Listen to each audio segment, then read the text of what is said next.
Welcome to our channel. Today we how to improve digital marketing with HubSpot. Quick tutorial step by step clearly. Start by logging into your HubSpot account.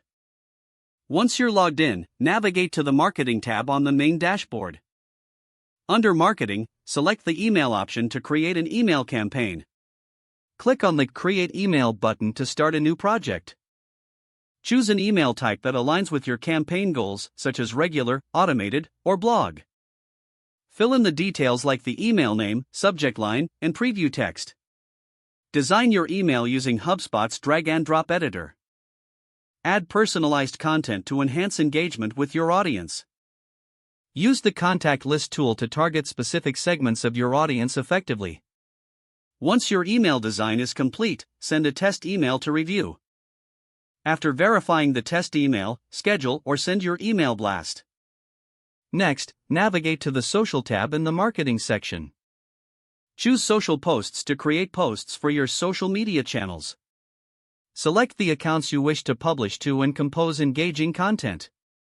Add visuals using HubSpot's media library for better appeal.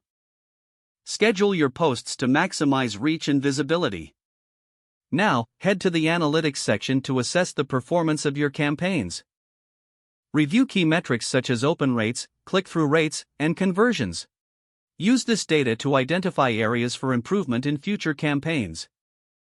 Finally, integrate HubSpot with other tools such as CRM or analytics platforms. By following these steps, you will enhance your digital marketing efforts using HubSpot effectively. If the page does not load, refresh the browser or try again in a private or incognito window. Make sure you are using the correct email address, then retype it carefully to avoid small typos. If your password is not accepted, use the reset option and create a new strong password you can remember. Check your spam folder for verification or security emails, then complete any requested confirmation steps. Enable two-factor authentication if available to improve account security and reduce unauthorized access risk. After signing in, review your profile details so your contact information and settings are accurate and current. If you see an error message, note it down and try again after restarting your device and internet connection. Don't forget to like this video and subscribe to our channel for more step-by-step tech guides.